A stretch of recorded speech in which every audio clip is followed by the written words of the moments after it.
Healthcare issues. Healthcare at the end of life can involve acute care, such as in-hospital ICU or palliative care unit, residential care, such as long-term care homes and detached hospice care, or home-based community care, depending on the circumstances and person's wishes.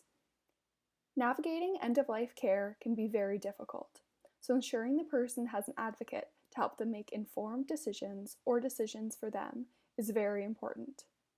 BC has a wealth of resources available for palliative care services, including an after-hours palliative nursing support and financial support for those receiving home health services. Each health authority has its own services. The Canadian Virtual Hospice is a helpful resource for all things hospice and palliative care related, in accessible language and website features. This website provides one-on-one support for people with serious or terminal illness, their loved ones, and health professionals under the Ask a Professional feature. In the index section of their website, they discuss topics from what to expect with certain illnesses, medications and nutrition, communication, decision-making, emotions, and spirituality. That includes non-religious people too. Managing symptoms, preparing for death and grief and loss. The website also has specific sections for young people facing advanced illness, children's grief, and culturally specific discussions of care. As with all healthcare in BC, free provincial language service translators are available to you and your healthcare team at any time, in person or telehealth. It's important that you or your loved ones fully understand the information given by doctors and nurses, so in some cases, professional translators from these services may be required instead of a family member or a friend. Medical assistance in dying, also known as MAID, to die with dignity. We advocate for this cause and reduction of barriers associated with it.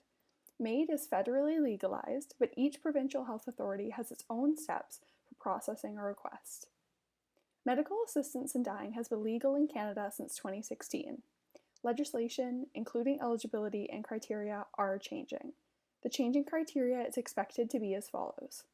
To receive medical assistance in dying, a patient must meet all of the following criteria as determined by two independent assessors, who is either a nurse practitioner or a physician.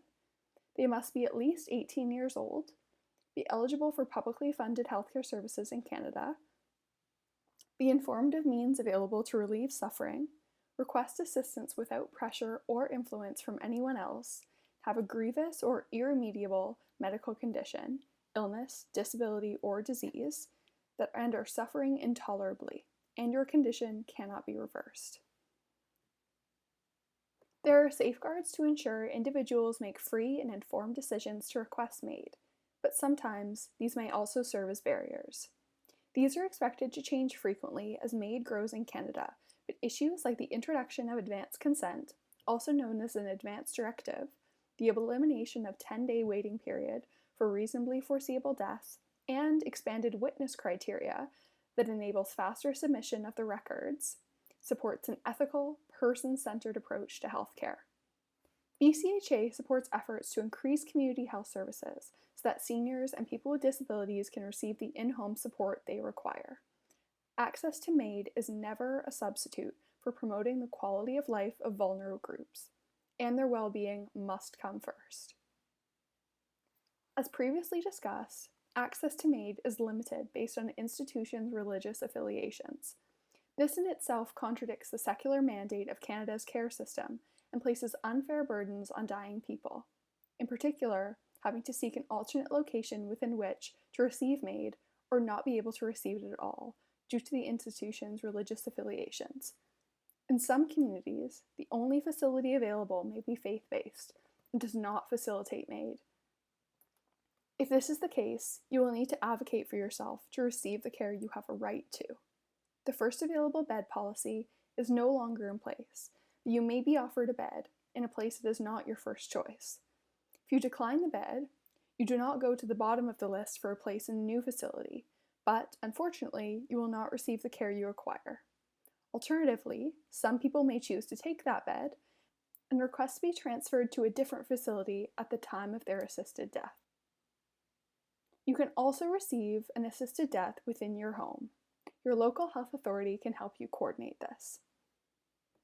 In one troubling example, the Delta Hospice Society voted to enshrine Christianity into their mandate and ban MAID from the hospice premises. There have also been reports that the applications of local, non-Christian dying people were rejected to receive their hospice services. In a move that was applauded by the BCHA, the province cut $1.5 million in funding to Delta Hospice as they no longer provided a necessary service to their patients. It is imperative that all facilities offering end-of-life care must offer MAID to put the needs and rights of their patients above the religious beliefs of the institution. It may seem strange that people in Canada can now plan the end of their life, but families whose loved ones have had their wish fulfilled have expressed many benefits from the process. If you have family or friends who are not supportive of your choice to request a medically assisted death, you do not need to share this with them. Your healthcare providers will not tell them, but note that on the death certificate it will read medically assisted death. The first step to applying for a medically assisted death is to submit a written patient request record with the help of your local health authority. They will help you coordinate the next steps, including planning your assessments. Assessments are meetings between the assessor/provider, a nurse practitioner or physician, and you to determine your eligibility for an assisted death. You don't need to do anything in the assessments, besides be honest and open about your illness. These meetings can take place wherever you are, including your home, acute care, residential care, or over video chat. It can take a few days to begin assessment meetings, so begin your patient request record earlier than later if you plan to make a request for an assisted death. Soon, people with reasonably foreseeable death will also be permitted to make an advance directive, so that if your mental status declines on the day of your planned death, it may continue without your final consent. There are two methods of an assisted death in Canada, the oral method and the intravenous method. The oral method is best for people who prefer to be the ones to provide the assisted death for themselves. The provider and support nurse will prescribe you 3 medications. If someone has difficulty swallowing, an occupational therapist can assist them using a special tool. The medications will make you feel calm, reduce any nausea or painful symptoms, help you peacefully fall asleep in about 30 minutes to an hour. After you have fallen asleep, your heart will slowly begin to stop.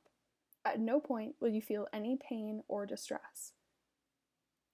In the intravenous method, 3 medications will also be used: a sedative, coma-inducing agent, and muscle relaxant, administered through an IV in your arm.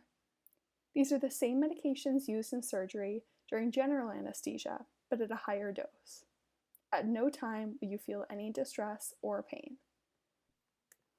At any point in the assessment period, you may withdraw your request for an assisted death. At any point, even after the final consent has been given, you have the right to change your mind or reschedule the assisted death with no consequences.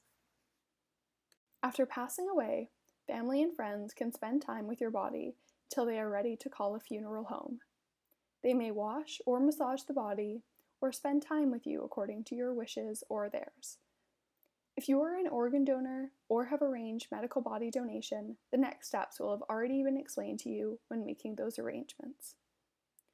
Reflection. What's important to you in a healthcare facility? What makes you feel safe and cared for?